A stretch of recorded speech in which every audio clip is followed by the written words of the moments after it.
આજે ખૂબ જ સરસ વાતાવરણ છે, પવન પણ એટલો છે અને સાથે સાથે વરસાદ પણ ખૂબ જ સરસ છે. તો હું વરસાદમાં અહીંયા મારા ફળિયામાં જે શાકભાજી ઉગાવેલા છે એમાંથી આપણે શાક જોઈ લઈએ કે આજે આ વરસાદના આપણને કયા શાક મળે છે. તો અહીંયા મેં ગુવાર પણ ઉગાવેલો છે. અત્યારે ગુવારના છોડ તો ખૂબ મોટા થઈ ગયા છે, પણ એની અંદર શીંગો હજી એટલી બધી નથી આવી. અહીંયા મને થોડો એવો ગુવાર મળ્યો છે અને સાથે સાથે તુરિયા, ગલકા, ટિંડોરા અને કંટોલાના પણ વેલા છે. એમાંથી પણ થોડા એવા શાક મળ્યા છે. 4 થી 5 ભીંડાની શીંગો મળી, થોડાક એવા મરચાં મળ્યા અને વાડીએથી થોડા એવા કારેલા. આવું બધું થોડું આ વરસાદનું શાક આજે મને મળ્યું હતું. તો આજે આપણે આ બધું જ શાક મિક્સ કરીને એક ભરેલું શાક બનાવી દઈશું. 1 થી 2 હરગવાની સિંગ પણ હતી મારી પાસે.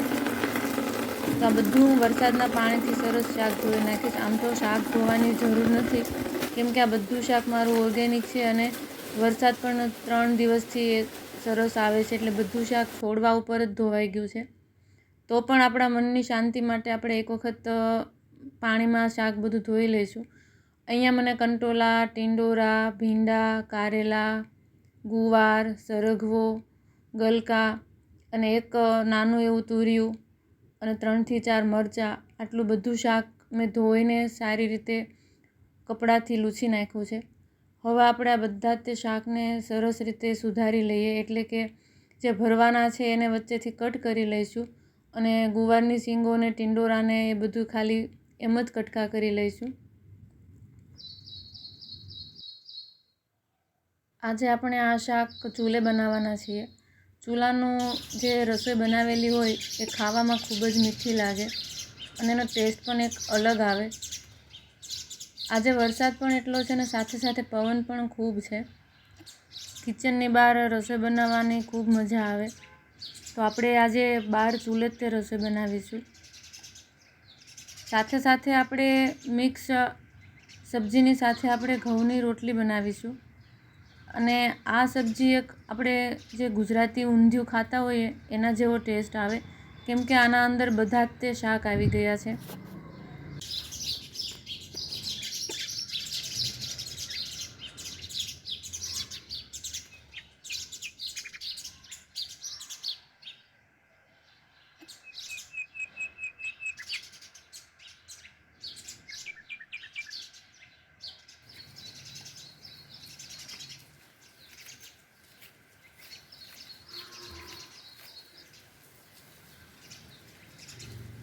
આપણે અડધા શાક ભરીને બનાવીશું, જેમ કે કારેલા છે, તુરિયા છે, ગલકા છે, કંટોલા છે, ભીંડા છે, મરચાં છે.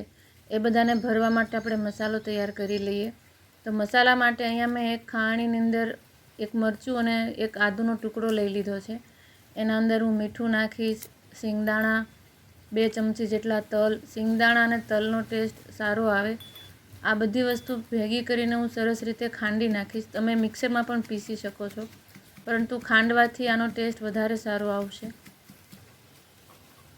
તમને હું એક વખત બહારનું, એટલે કે મારા ઘરેથી જે ફળિયાનું જે વરસાદ આવે વાતાવરણ બતાવી દઉં.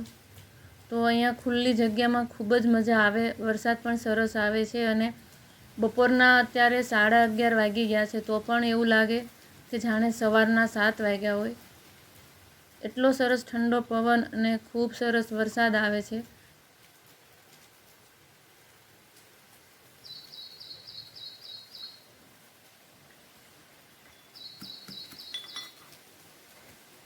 અહીંયા મારો મસાલો ખંડાઈને એટલે કે વટાઈ ગયો છે અને વાટેલો મસાલો હું એક ડીશમાં લઈ લઈશ.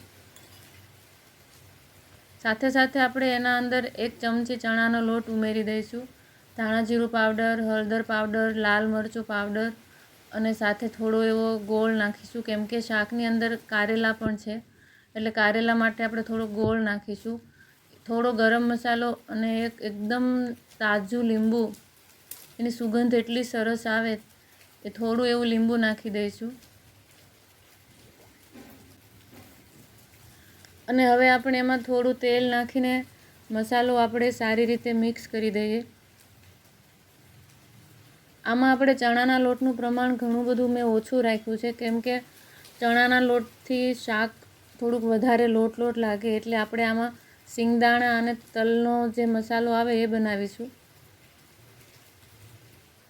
હવે આપણે આ બધો મસાલો આપણે જે સુધારીને તૈયાર કર્યા હતા શાકભાજી, એમાં આપણે ભરી દઈશું.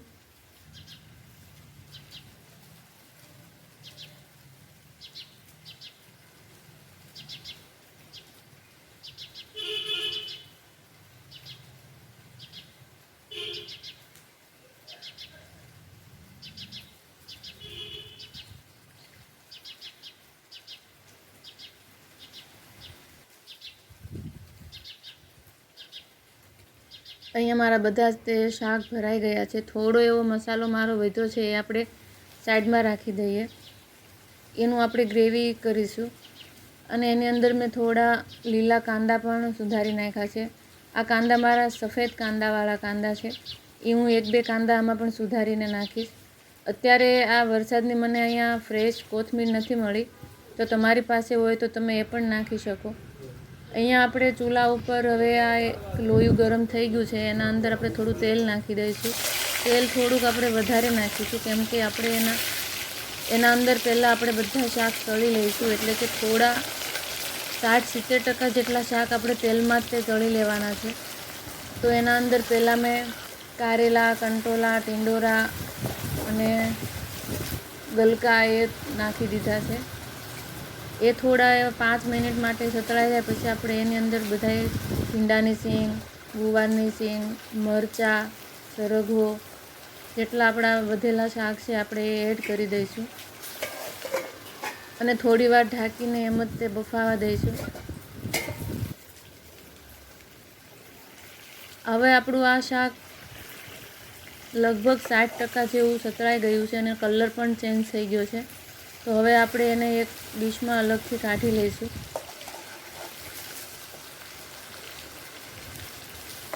એટલો બધો પવન આવે છે કે ચૂલામાં તાપ પણ સરખો નથી રહેતો.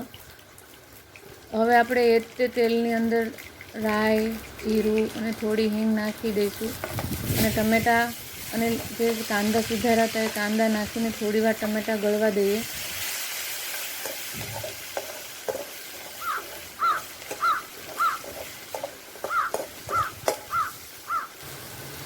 ટમેટાં અને કાંદા આપણા એકદમ ગળી ગયા છે.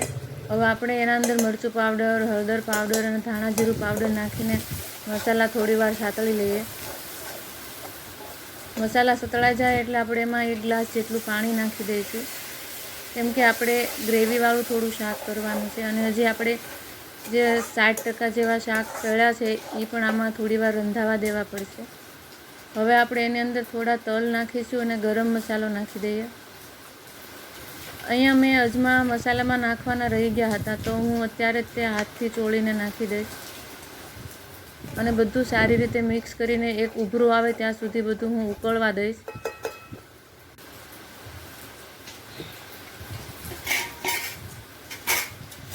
હવે જે આપણે તળેલા શાકભાજી અલગ રાખ્યા હતા એ એડ કરી દઈશું.